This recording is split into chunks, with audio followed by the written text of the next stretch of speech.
بسم الله الرحمن الرحيم. الحمد لله رب العالمين، والصلاة والسلام على سيد المرسلين وعلى آله وأصحابه الطاهرين أجمعين. أما بعد، فأعوذ بالله من الشيطان الرجيم. بسم الله الرحمن الرحيم. لقد كان لكم في رسول الله أسوة حسنة. صدق الله العظيم. وبلغنا رسوله النبي الكريم الأمين، ونحن على ذلك لمن الشاهدين والشاكرين، والحمد لله رب العالمين. قال الله تبارك وتعالى في شأن حبيبه مخبرا وآمرا. بسم الله الرحمن الرحيم. إن الله وملائكته يصلون على النبي يا أيها الذين آمنوا صلوا عليه وسلموا تسليما. اللهم صل على سيدنا محمد وعلى آل سيدنا محمد وبارك وسلم. الصلاة والسلام عليك يا سيدي يا رسول الله، وعلى آلك وأصحابك يا حبيب الله. الصلاة والسلام عليك يا سيدي يا رحمة للعالمين، وعلى آلك وصحابك يا شفيع المذنبين. واہ کیا جود کرم ہے شہ بطحا تیرا،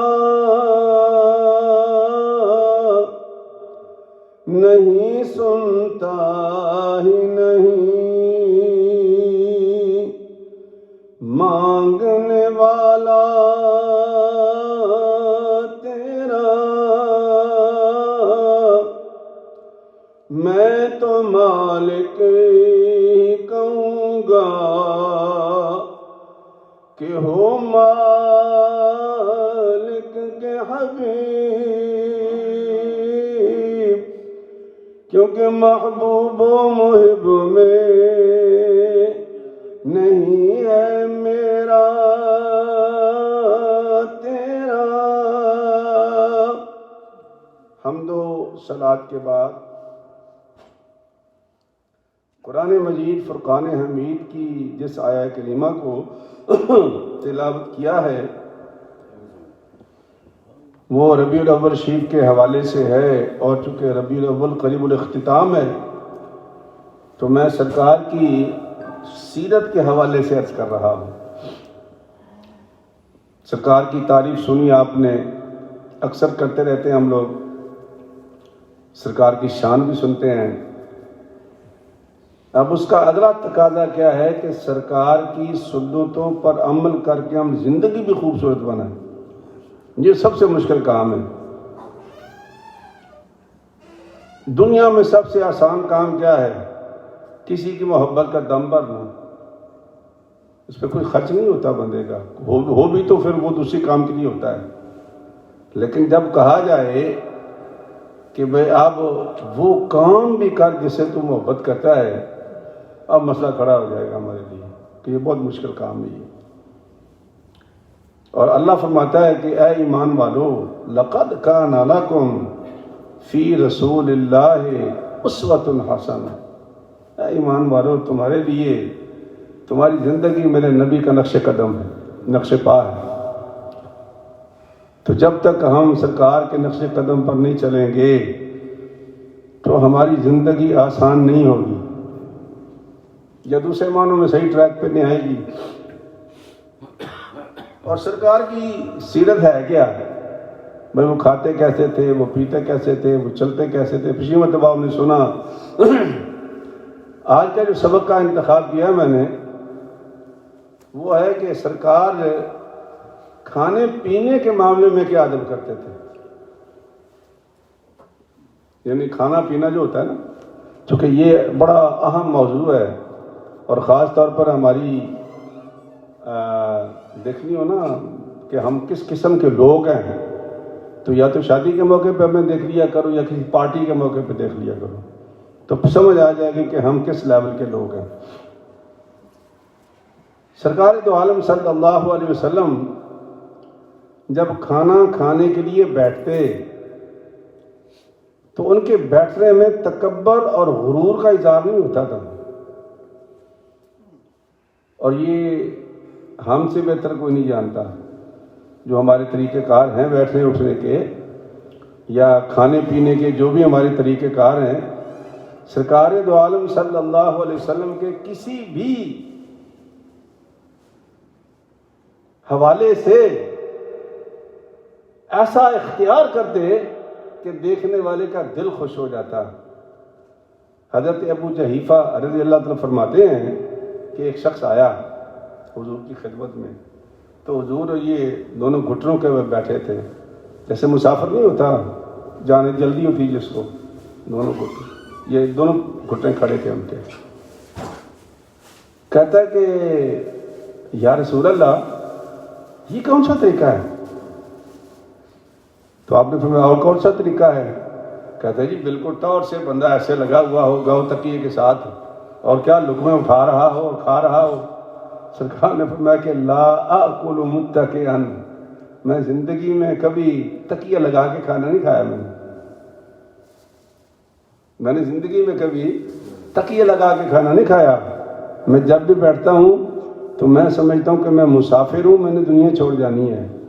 یہ چوڑا ہو کے بیٹھنا، بے تکلف ہو کے بیٹھنا، اور یوں بیٹھنا کہ اٹھنے کا نام ہی نہیں لینا. ہاں، بلکہ مجھے بڑی بات یاد آتی ہے. ایک زمانے میں جب میری زندگی کا آغاز تھا تو میں مونی روڈ ہائی اسکول میں ٹیچر لگا. بڑی پرانی بات ہے، آپ پتہ کس زمانے کیوں ہوئے. تو وہ پہلوانوں کا علاقہ تھا، تو وہ پہلوان اندر آتے تھے، کشتی وغیرہ بھی اندر ہی کرتے تھے، ہمارے اسکول میں ہی کرتے تھے. تو وہاں ایک ٹیچر تھا ہمارا. تو جب وہ ایک کلاس رخصت ہوتی تو جو آنے والی کلاس ہے ان کو وہ پارٹی دیتی تھی. میں آپ کو بتا رہا ہوں کھانے کے انداز ہمارے کیا ہیں، یہ آنکھ کو دیکھا واقعہ مسجد میں بیٹھ کے سنا رہا ہوں آپ کو. تو وہ ٹیچر ہمارے ماشاءاللہ ماشاءاللہ، اس کی کلاس تھی جو فارغ ہو رہی تھی اور نئی کلاس والے تھے، تو ہم بھی ان میں شامل تھے، میرے پاس بھی ایک کلاس ہی تھی. تو وہ کھاتا کھاتا چوڑا ہوتا چلا گیا، کھاتا کھاتا چوڑا ہوتا چلا گیا، پیر اور پھیلاتا چلا گیا. اچھا ہم لوگ اٹھ کھا کے چلے گئے، لیکن وہ بیٹھا ہوا تھا. اچھا یہ بھی لاؤ تو وہ بھی لاؤ، وہ بھی لاؤ تو یہ بھی لاؤ. اور جیسے جیسے وہ کھاتا جائے گا چوڑا ہوتا چلا گیا. اور پھر میری نے گناہگار ہم کو دیکھا کہ وہ لمبا ہو گیا، یعنی وہیں دسترخوان پر وہ لیٹ گیا، یعنی اب وہ اٹھنے کے قابل نہ رہا. اور جب اس کو اٹھا کر باقی ٹیچر دفتر میں لائے تو راستے میں اس کو الٹیاں شروع ہو گئی. نام تھا اس کا شعاع الدین. نام کیا تھا؟ دین کی شمع. اور کام کیا تھا؟ کہ سرکار نے فرمایا میں نے زندگی میں کبھی اس طرح نہیں کھانا کھایا کہ بالکل بیٹھ جائے بندہ کہ میں نے یہاں سے اٹھنا ہی نہیں. فرمایا میں کھاتا اس طرح ہوں. سرکار دو عالم کی بارگاہ میں حضرت عبداللہ بن بسر روایت کرتے ہیں ایک بندہ بکری لے کے آیا, روسٹ کر کے نا بکری لایا سرکار کی بارگاہ میں. تو آپ نے دونوں گھٹنے اٹھا کے, یہ آپ کی عادت تھی, یا ایک بچھا لیتے تھے یا دونوں اٹھا لیتے تھے. یہ جس طرح ہم آج کل بیٹھتے ہیں نا, سرکار نہیں بیٹھتے تھے, نہیں بیٹھتے تھے. کیسے بیٹھتے تھے؟ جیسے یہ میں بیٹھا ہوں ایسے, یا یہ نیچے پاؤں کر لیتے تھے, یہ کھڑا رکھتے تھے. یہ سرکار کا طریقہ, دو ہی طریقے تھے سرکار کے. یہ جو چوکڑی مار کے بیٹھ رہے ہیں نا, یہ میرا پنجاب کا طریقہ ہے. ہر جگہ لوگ نہیں کھاتے. ہمارے جو پنجاب کے لوگ خاص طور پر یہ ان کا شعار ہے, یہ چوکڑی مار کے بیٹھنا. اور خیال یہ ہوتا ہے کہ اب ماشاءاللہ ماشاءاللہ یہ ختم کر کے اٹھیں گے. تو بکری پیش کی گئی سرکار کی بارگاہ میں. سرکار دو عالم صلی اللہ علیہ وسلم نے دونوں گھٹنوں کے بل بیٹھ کر جب کھانا شروع کیا تو ایک بدو آ گیا. دیکھنے لگا ایسے کر کے, کہتے ہیں یہ بھی کوئی طریقہ ہے کھانے کا, یہ بھی کوئی طریقہ ہے کھانے کا. تو پھر اس نے پوچھ ہی لیا کہ اے اللہ کے رسول, یہ کون سا طریقہ ہے کہ آپ دونوں گھٹنوں کے بل بیٹھے ہوئے ہیں اور لگتا ہے ایسے جیسے ابھی آپ نے سفر پہ جانا ہے. تو میں ہاں بندہ مسافر ہے, اور جس نے اپنے آپ کو یہاں مقیم سمجھ لیا سمجھے وہ کام سے گیا. بچے گا وہ جو اپنے آپ کو مسافر سمجھے گا. تو آپ نے فرمایا کہ ان اللہ تعالی جعلنی عبدا کریما ولم یجعلنی جبارا عنیدا. یہ جملہ سرکار نے فرمایا. سرکار فرماتے ہیں کہ اللہ تعالیٰ نے مجھے عزت والا بندہ بنایا ہے, مجھے جابر اور متکبر نہیں بنایا. مجھے جابر اور متکبر نہیں بنایا, مجھے عبدن کریمہ بنایا ہے. مطلب کیا تھا کہ جب انسان کا انداز کھانے کا ایسا ہو کہ ایک پاؤں یہ بچھا ہوا ہو, ایک کھڑا ہو, ایک تو یہ ہو گیا, دوسرا یہ دونوں کھڑے ہوں, ان دونوں حالتوں کی پوزیشن یہ ہے کہ لگتا ہے کہ بندہ ابھی اٹھ کے چلا جائے گا. آپ غور کر کے دیکھنا, کر کے دیکھ لینا, اور اٹھنے میں بھی آسانی ہوتی ہے. پہلے بندہ گھٹنوں کے بل بیٹھا ہوا ہے, اور جب چوکڑی مار کے ہم لوگ بیٹھتے ہیں نا تو پھر پہلے اس کو نکالیں گے پھر اس کو نکالیں گے, اور اگر ماشاءاللہ پیٹ زیادہ بڑھ گیا تو پھر دونوں نکلنے میں دشواری پیش ہوگی. میرا مطلب یہ ہے کہ میں آپ کے پیٹ کی بات نہیں کر رہا نا, میں تو جنرل پیٹ کی بات کر رہا ہوں. ویسے اپنے پیٹ کا خیال رکھنا چاہیے. مطلب ہے کہ حالانکہ بدنام تو ہم ہیں مولوی صاحبان, لیکن میرا پیٹ دیکھ لو بھائی. لیکن یہ ہے کہ جتنے لطیفے ہمارے بنے ہوئے ہیں, یہ حلوے مولوی کھا جاتے ہیں, یہ روٹیاں مولوی کھا جاتے ہیں, اور جب ہم ممبروں پہ مولوی کو دیکھتے ہیں تو وہ اتنے ہوتے ہیں اور باقی بندے اتنے ہوتے ہیں. یہ ڈسکرمنیشن ہے. کھاتے سب ہیں, بدنام مولوی صاحب ہیں بیچارے. بہرحال پیٹ کا خیال رکھنا چاہیے. سرکار نے فرمایا کہ اللہ تعالیٰ نے مجھے عبد کریم بنایا ہے, جبار عنید, جابر اور متکبر نہیں بنایا. حضرت عبداللہ بن عباس فرماتے ہیں کہ ایک خاص فرشتہ نبی کریم صلی اللہ علیہ وسلم کے ساتھ جبریل امین کے ساتھ سرکار کی بارگاہ میں آیا. سرکار نے پوچھا کیسے آنا ہوا. سرکار نے پوچھا, چونکہ فرشتہ خاص تھا, پہلے تو جبریل آتے تھے نا, تو ابھی فرشتہ بھی ساتھ تھا. تو آپ نے پوچھا کیسے آنا ہوا. کہا یا رسول اللہ حکم ربی لے کر آیا ہوں, اللہ کریم نے میرے ذمے ڈیوٹی یہ لگائی ہے کہ میں آپ سے پوچھوں کہ آپ بادشاہ بننا چاہتے ہیں یا نبی عبد بننا چاہتے ہیں. آپ کو اختیار ہے, بادشاہت لینی ہے, چونکہ اس سے پہلے ریکارڈ موجود ہے. حضرت سلیمان بادشاہ بھی تھے, نبی بھی تھے. حضرت داؤد نبی بھی تھے, بادشاہ بھی تھے. حضرت یوسف نبی بھی تھے, بادشاہ بھی تھے. تو کہا کہ آپ بادشاہ بننا چاہتے ہیں, نبی بادشاہ, یا نبی عبد بننا چاہتے ہیں. تو حضرت جبریل امین کی طرف سرکار نے دیکھا میں جبریل تو کچھ بول، تو کہا یا رسول اللہ یہ آپ کا اختیار ہے، یہ اختیار آپ کا ہے، جو آپ فیصلہ فرمائیں، ہم تو صرف پیغامبر ہیں، یعنی فرشتے پیغامبر ہیں، پیغامبر کا معنی ہوتا ہے پیغام پہنچانے والا، تو ہم تو پیغامبر ہیں، فیصلہ آپ کا۔ تو سرکار نے فرمایا کہ بل اکون عبدا نبیا، تو میں نے یہ پسند کر لیا ہے کہ میں نبی بنوں گا، لیکن عبد نبی بنوں گا، عبد۔ اس لیے قرآن کریم کی جو اسراء کی جو آیت ہے اس میں نبی پاک کو معراج ہوا ہے، کیا ہے وہ؟ سبحان الذی اسری بعبدہ لیلا من المسجد الحرام الی المسجد الاقصی۔ یہاں اللہ پاک نے پھر اسی عبد کے ساتھ اللہ کے پاک پیغمبر کو خطاب کیا ہے، کہتے ہیں عبد دیگر عبد ہو چیزیں دیگر، عبد دیگر عبد ہو چیزیں دیگر، سراپا انتظار و منتظر۔ کہتے ہیں کہ عبد اور ہوتا ہے، عبد ہو اور ہوتا ہے، یہ انتظار کرتا ہے، اس کا انتظار کیا جاتا ہے۔ یعنی سرکار کو معراج پہ بلایا گیا تھا، اور یہ میں موازنہ نہیں کر رہا، نعوذ باللہ انبیاء کا موازنہ نہیں کرتے، لیکن حضرت موسیٰ علیہ السلام جب کوہ طور پر گئے تھے تو وہ جہاں اللہ پاک نے ان کو بلایا تھا، یہ میں اکثر سوچتا تھا کہ یہ مسجد میں ہم جوتے اتار کے کیوں آتے ہیں، اس کی کیا وجہ ہے؟ ہم سوچتے ہیں نا بھائی یہ مسجد میں جوتے اتار کے کیوں آتے ہیں، تو ہم اس جگہ کو پاک جگہ سمجھتے ہیں، مسجد کو پاک جگہ کہتے ہیں، یہ پاک ہے۔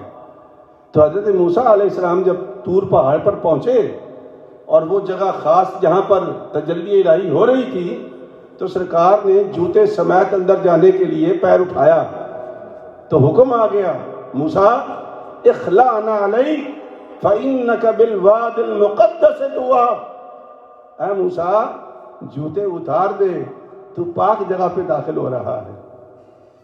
بات سمجھ آ رہی نا کہ مسجد میں ہم جوتے لے کے کیوں نہیں آتے؟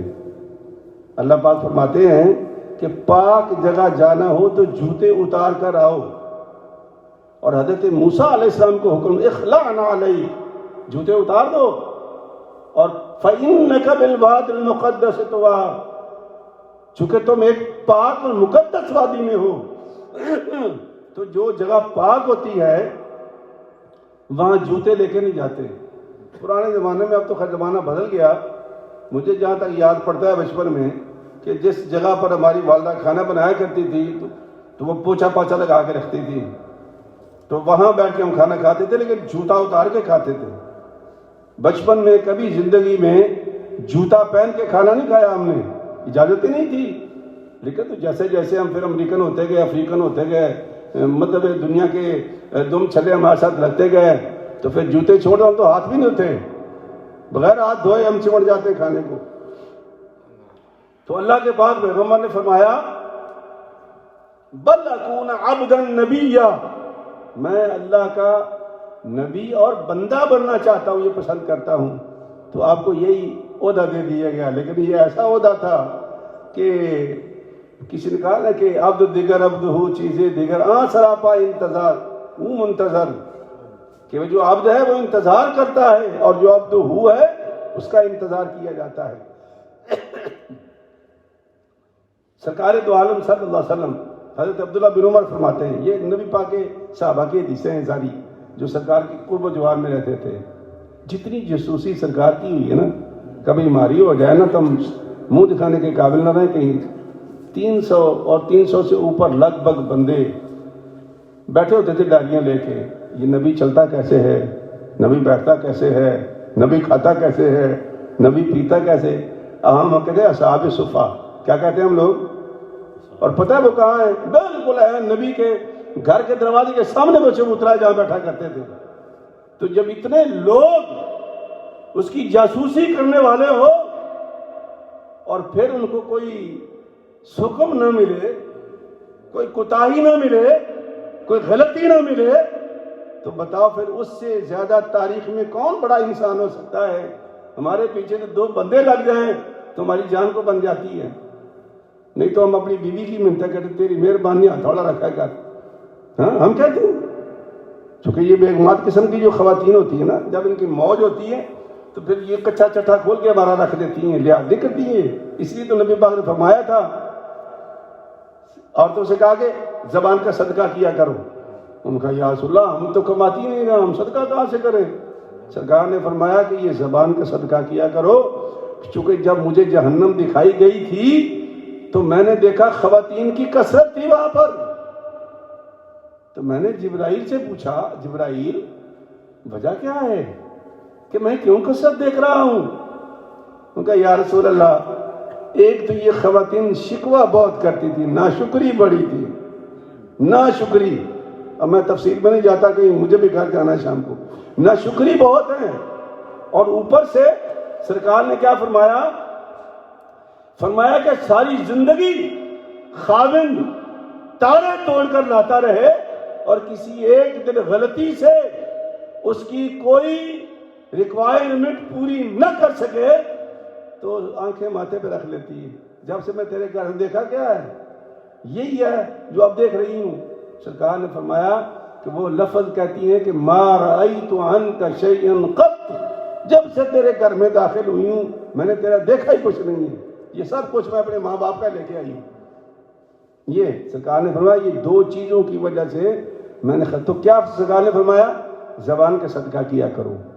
تو زبان کا صدقہ تو سرکار تو عالم فرماتے ہیں، حضرت عبداللہ بن عمر کی روایت ہے، اچھا جب پہلا لقمہ اٹھاتے تو بسم اللہ الرحمن الرحیم. اچھا بھئی یہ مسئلہ میں آپ کو بتاؤں بڑا خوبصورت ہے. یہ اکثر اوقات ہم لوگ بھوک لگی ہوتی ہے نا تو تابڑ توڑ کھانے پہ حملہ شروع کر دیتے ہیں، بسم اللہ نہیں پڑھتے ہیں ہم لوگ.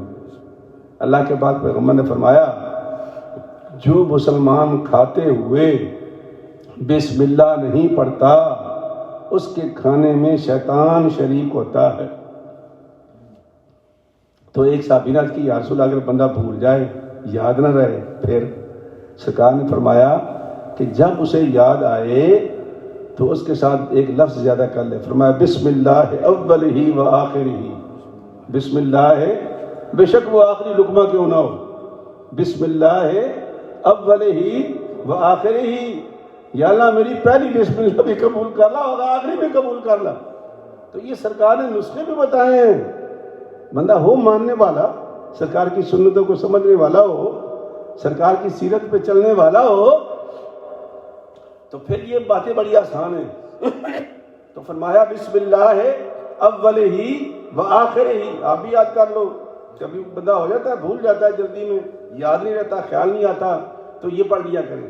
تو حضرت عبداللہ بن عمر فرماتے ہیں سرکار کریم جب پہلا لقمہ اٹھاتے تو بسم اللہ الرحمن الرحیم، جب پھر وہ لقمہ منہ میں اٹھا کے رکھتے تو آسمان کی طرف اٹھا کے کہتے یا واسع المغفرہ، یا واسع المغفرہ، اے وسعت والے یعنی بخشنے والے، یہ میں کھا رہا ہوں، یہ مجھے بخش دینا.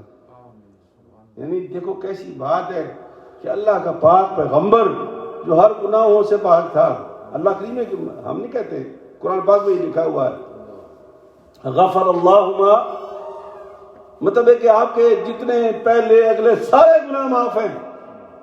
تقدم ذنبک تو آخر، وہ پہلے تھے یا آخری تھے، سارے ہی معاف ہیں.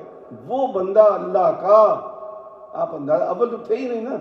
یہ تو اللہ نے ہمارے اندھوں کے لیے یہ بات بتائی ہے، جو ہم لوگ نا جو دو چار کی باتیں پڑھ کے، دو چار کتابیں پڑھ کے کہتے ہیں جی نبی بھی غلطی کرتے ہیں. مطلب آج کل کو جو سوشل میڈیا چل رہا ہے اس میں تو لکھا ہوتا ہے صحابیاں بھی غلطی کرتے ہیں، اہل بیت بھی غلطیاں کرتے تھے، سارے غلطیاں کرتے تھے، غلطیوں سے مبرئ کوئی نہیں تھا. تو ہمارا یہ عقیدہ نہیں ہے اللہ کے فضل سے. ہم کہتے ہیں کہ اللہ کے انبیاء معصوم ہوتے ہیں، غلطی سے پاک ہوتے ہیں. اہل بیت اور اصحاب کرام یہ محفوظ ہوتے ہیں. کیا ہوتے ہیں؟ محفوظ ہوتے ہیں، یعنی اللہ نے ان کو محفوظ کر لیا ہے. تو یہ دونوں ہماری طرف سے پاک ہے. ٹھیک ہے جی. کہ موجودہ دور کا جو سوشل میڈیا ہے اس کی باتوں پہ کم ہی جایا کرو. کیوں کہ یہ آپ کو باہر نکال کر نا اہل سنت والجماعت سے باہر نکال کے ماریں گے آپ کو. اور قیامت کے دن پھر ہر روز درس میں آیت آ جاتی ہے کہ درس میں پھر اللہ تعالیٰ کے بارگاہ میں کہیں گے یا اللہ وہ بندے تو دکھا ہمیں جنہوں نے ہمیں گمراہ کیا تھا، ضلانا من المجرمین. تو بھائی تم کیا کرو گے ان کو دیکھ کر؟ اللہ فرمائے گا یا اللہ پاک ایک مرتبہ تو دکھا دے ہمیں، ہم ان کو پیروں تلے ایسا روندیں گے کہ ان کو مٹی میں آ کے رکھ دیں گے۔ اللہ کریم فرمائے گا اب جو اتنا غصہ تمہیں آ رہا ہے، کیا تمہیں دنیا میں یاد نہیں تھا؟ کیا تمہیں دنیا میں بتانے والے لوگ نہیں تھے کہ یہ ایک بدبخت آدمی ہے جو امت سے الگ نکل کے اپنی دکان چمکا رہا ہے؟ تمہیں وہ نظر نہیں آیا کہ وہ امت سے نکلا ہوا انسان ہے؟ اس وقت نہیں خیال آیا، اب تمہیں خیال آ رہا ہے۔ پھر کہیں گے یا اللہ چلو مان لیا ہم تو گناہ گار ہیں، تو ایسا کر ان کو پھر ڈبل سزا دے، ربنا آتہم ضعفین من العذاب، ایسا کر اس کو ڈبل عذاب کر دے، ایک ہمارے گمراہ کرنے کا، ایک اس کی اپنی گمراہی کا۔ پھر اور کیا کروں؟ وَلْعَنْهُمْ لَعْنًا كَبِيرًا، اور اللہ ہم تو آ گئے جہنم میں، ہم تو نکل نہیں سکتے، کم از کم تو لعنت ہی بھیج دے ان پر۔ اس وقت جو اللہ کہتا ہے یہ کہو گے، اب سوچ لو کہ ہمارا اہل سنت والجماعت یعنی جماعت ہے ہماری، یہ اس میں ایک شخص نکلتا ہے، جس طرح آج کل ایک مرزا جیل میں نکلا ہوا ہے، وہ ایک ہے، سارا جہان ایک طرف ہے، لوگ اس کے پیچھے لگے ہوئے ہیں کہ اندھے یہ امت نظر نہیں آتی کہ امت ایک طرف ہے اور ایک بندہ ایک طرف ہے، وہ اب اس کے پیچھے لگ گئے ہو کہ جو امت کو چھوڑ کے چل رہا ہے، کبھی وہ اہل بیت کے بارے میں غلطیاں نکالتا ہے، کبھی صحابہ کی غلطیاں نکالتا ہے، اور پچھلے دنوں نبی کی غلطی نکال دی اس نے۔ بھائی یہ کون لوگ ہیں؟ یہ وہ لوگ ہیں جو امت کے گمراہ لوگ ہیں، اور ہمیں بھی گمراہ کر کے ماریں گے۔ اس کا ایک ہی طریقہ ہے جو میں نے آپ کو سنایا تھا، پھر سنا دیتا ہوں، یاد ہو جائے گا۔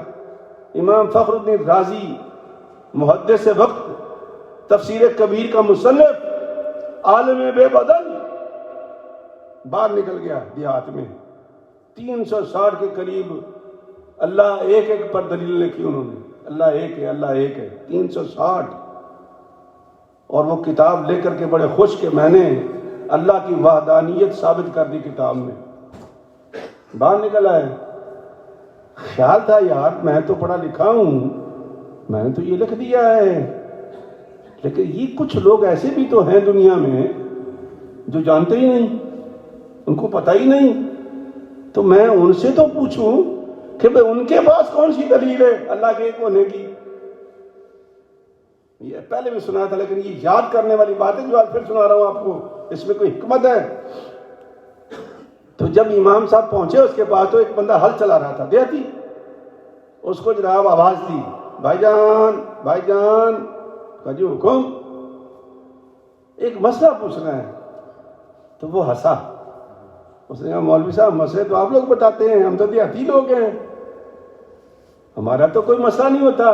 کہتے نہیں وہ تم ہی بتاؤ گے۔ اچھا جی پوچھو، یہ بتاؤ اللہ کتنے ہیں؟ دیہاتی نے کہا جی اللہ ایک ہے۔ امام صاحب نے پوچھا تیرے پاس اللہ کے ایک ہونے کی دلیل کیا ہے؟ تیرے پاس اللہ کے ایک ہونے کی دلیل کیا ہے؟ اس نے سر سے پیر تک مولوی صاحب کو دیکھا، امام فخر الدین رازی کو، کہنے لگے شکل و صورت سے تم پڑھے لکھے سمجھدار آدمی نظر آتے ہو، لیکن سوال بڑا بھونڈا کیا تم نے۔ ہاں کیا مطلب؟ ان کا جی کہ دلیل وہ دیتا ہے جس کو شک ہو، مجھے شک ہی کوئی نہیں، اللہ ایک ہے، مجھے دلیل کی ضرورت ہی نہیں، مجھے شک ہی کوئی نہیں۔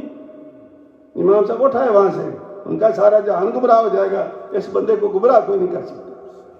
امام ابو حنیفہ کے پاس آئے کچھ لوگ، ان کا جی کہ فلانے محلے میں ایک بندے نے نا نبوت کا دعویٰ کر دیا ہے، ایک بندے نے نبوت کا دعویٰ کر دیا ہے، امام صاحب آپ کا علاقہ ہے، لوگ کیا کہیں گے آپ کے ہوتے ہوئے، دیکھو ایک آدمی نے نبوت کا دعویٰ کر دیا ہے اور آپ آرام سے بیٹھے ہوئے ہیں۔ آپ نے فرمایا اچھا یہ بتاؤ کہ وہ جو نبوت کا دعویٰ جس نے کیا ہے وہ سچا نبی ہے؟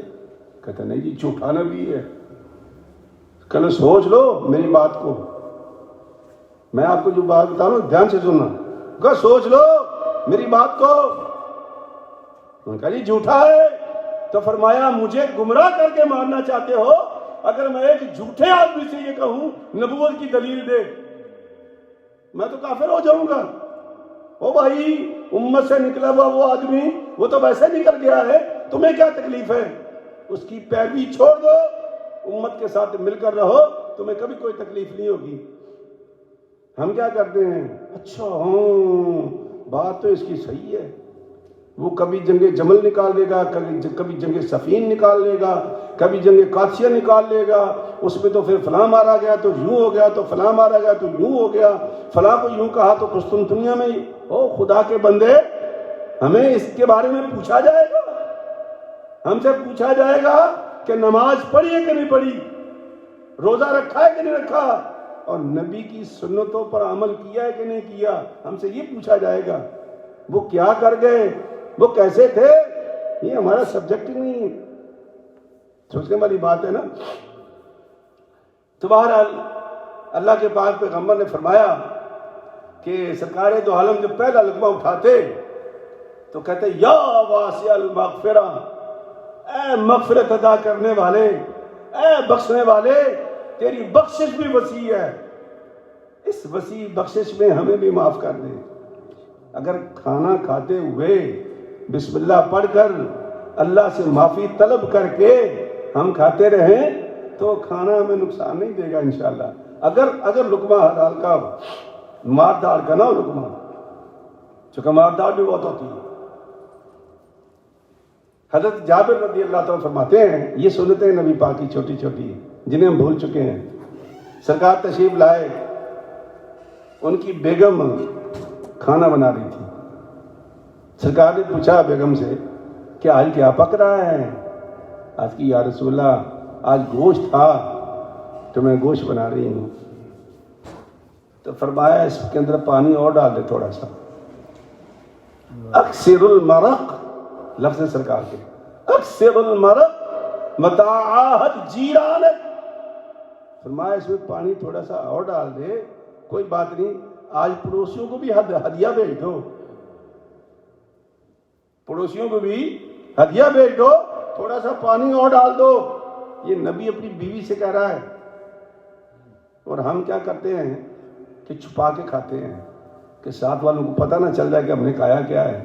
سرکار دو عالم صلی اللہ علیہ وسلم فرماتے ہیں کہ اگر تم پھل فروٹ لاؤ نا، موسمی پھل لاؤ، تو فرمایا پھل کھا کے اپنے دروازے پر چھلکے مت پھینکنا، اور اگر چھلکے پھینکنا ہے تو پھر پڑوسیوں کو بھی دو، تاکہ اگر تمہارے چھلکے ہیں تو ان کے بھی چھلکے پڑے ہوئے ہوں، اور اگر تم نے نہیں دینا تو پھر چھلکے مت پھینکو یہاں پر۔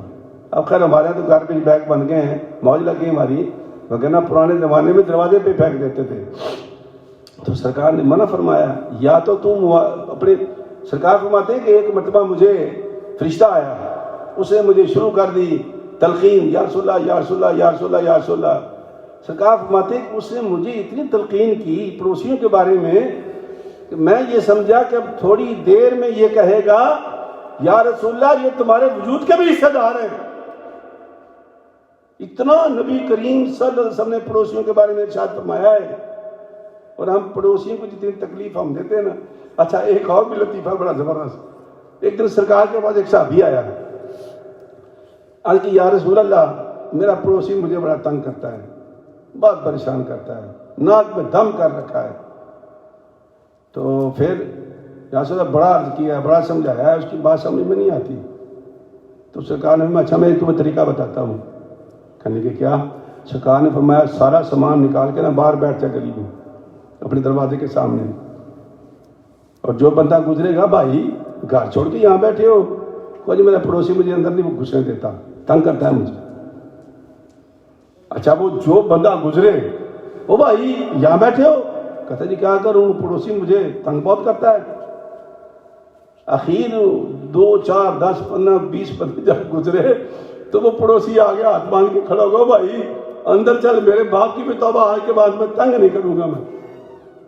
یہ طریقہ کار نبی کریم نے بتایا، لیکن ہم تو پھر طریقہ کار اختیار کرتے ہیں۔ تو فرمایا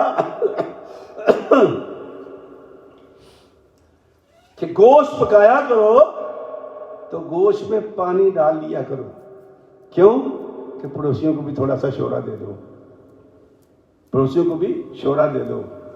حضرت عائشہ رضی اللہ تعالی عنہا روایت کرتی ہیں، اب یہ نیا مسئلہ ہے عن عائشة رضی اللہ تعالی عنہا ان رسول اللہ صلی اللہ علیہ وسلم کان اذا اراد ان یأکل غسل یدیہ. سرکار دو عالم صلی اللہ علیہ وسلم جب بھی کھانا کھانے کا ارادہ فرماتے تو سب سے پہلے ہاتھ دھوتے. ٹھیک ہے، سب سے پہلے ہاتھ دھوتے، پھر اس کے بعد سرکار ہاتھ کو ہوا میں خشک کرتے. اب یہ حکمتیں آپ جانیں اور پڑھے لکھے لوگ ڈاکٹر جانیں. ہاتھ دھوتے، ہاتھ دھونے کے بعد ہوا میں خشک کرتے. تولیے سے نہیں پوچھتے تھے، کپڑے سے نہیں پوچھتے تھے. فرمایا پھر ہاتھ دھونے کا فائدہ کیا ہے؟ اگر تولیے سے تم نے پوچھ لیے تو جراثیم تو پھر آگے تمہارے پاس. جی میں کہہ رہا ہوں اس وقت تو نبی پاک نے جراثیم کا نام نہیں لیا، لیکن حکمت یہی ہے کہ جب تم نے ہاتھ دھوئے ہیں تو جس کو ٹچ کرو گے تو وہاں جراثیم تو ہوں گے، وہ تو پھر تمہارے ساتھ ہاتھ کے ساتھ آ گئے. اب سرکار نے طریقہ بتایا کہ ہوا میں خشک کر، اور جب تو کھا چکے پھر اپنے ہاتھ کو تو کپڑے سے صاف کر. نبی پاک نے پونے سے صاف کیا تھا، بلکہ کرامت بھی ہے نبی پاک کے. معجزہ کیا ہے؟ سرکار ایک صحابی کے گھر تشریف لے گئے، غریب لوگ تھے، سرکار کی دعوت کر دی. تو جب سرکار نے کھانا کھا لیا تو پونا جو رومال جسے کہتے ہیں روٹی کے اندر اس سے آپ نے نبی پاک نے ہاتھ صاف کیا. تو وہ سالن تھا تو شورا تھا تو لگ گیا سارا نا اس پہ کپڑے پہ. سرکار تشریف لے گئے تو مائی صاحبہ نے کہا کہ یہ رومال جو ہے نا یہ دھو نہ لے. اس نے کہا بھی تندور تو تمہارا جل رہا ہے نا. کہا اس پہ ڈال دیں. کہا کیا بات کر رہے ہو، ایک ہی رومال ہمارے پاس ہے اور میں اس میں تندور میں ڈال دوں؟ کہا کہ تو تندور میں ڈال دے، تیرا رومال دھل جائے گا. تجھے رومال دھلنے سے غرض ہے یا کسی اور چیز سے؟ معجزہ بتا رہا ہوں نبی پاک کا، سننے والا معجزہ یہ. تو محترمہ نے خاتون خانہ نے تھوڑا تڑبڑ کی تو صحابی نے اٹھا کے سارا رومال اس میں اندر ڈال دیا، تندور میں ڈال دیا. تھوڑی دیر کے بعد لکڑی سے باہر نکالا، صاف ستھرا ہو چکا تھا. پریشان ہو گئی وہ خاتون. اس نے کہا یہ کیا بات کیا تھی؟ فرمایا کہ میرے نبی نے فرمایا ہے کہ جس چیز کو میرا ہاتھ لگ جائے، میرا وجود لگ جائے، اس پہ جہنم کی آگ حرام ہے. یہ تو پھر دنیا کی آگ تھی، یہ اسے کیا جلاتی ہے اس کو؟ تو دھونے کے لیے سرکار کا رومال وہاں ڈال دیا گیا. اللہ اکبر. تو فرماتے ہیں سرکار ایک کہ ہاتھ دھو لو اور اس کو ہوا میں خشک کرو، جب کھا لو تو رومال سے صاف کر لو. یہ سنت ہے نبی پاک کی. اب دیکھ لو ہم تو پڑھے لکھے لوگ ہیں اس صدی میں، اب ہم یہ ناک پہ بھی چڑھا کے بیٹھے ہوئے جراثیموں کے مارے ہوئے، لیکن یہ بات آج تک ہمیں بھی سمجھ میں نہیں آئی اور شاید آئے گی بھی نہیں، چونکہ یہ ہمارے نبی نے کہی ہے. ہاں اگر کوئی ڈاکٹر کہتا تو پھر شاید ہم اس بات کو یقین کر بھی لیتے، لیکن سرکار کی بات کو کون سنے گا ماسوا اس کے جو سرکار سے محبت کرتا ہے. حضرت جابر کی روایت ہے، قال رسول اللہ صلی اللہ علیہ وسلم ان احب الطعام الی ما کثرت علیہ الایدی. سرکار نے فرمایا کہ مجھے سب سے زیادہ وہ کھانا پسند ہے جس کو کھانے والے ہاتھ زیادہ ہوں. تو سرکار کے پاس ایک پرات ہوتی تھی، پرات میں 5 7 10 بندے بیٹھ کے کھانا کھاتے تھے. پرانے زمانے میں سانک بھی کہتے ہیں اس کو، پرات بھی ہوتی تھی، لیکن سرکار کے یہاں بھی تھی. اسی میں کھانا ڈال دیا جاتا اور سارے مل کے بیٹھ کے سرکار کے ساتھ کھانا کھایا کرتے تھے. اسی لیے سرکار نے فرمایا وہ جب پرات رکھی گئی نا تو وہ ڈھیر لگ گیا کھانے کا. ایک نوجوان تھا، اس نے کیا کیا کہ اوپر سے ہاتھ ڈال کے بوٹی نکالی. ہوتی نا عادت ہماری بھی یہی ہے، اس کی بوٹی ایسے کھینچ کے اپنی طرف لے آتے ہیں. تو اللہ کے پاک پیغمبر نے دیکھا، فرمایا کلو من جوانبہا، کلو من جوانبہا ودعوا ذروتہا یبارک لکم فیہا.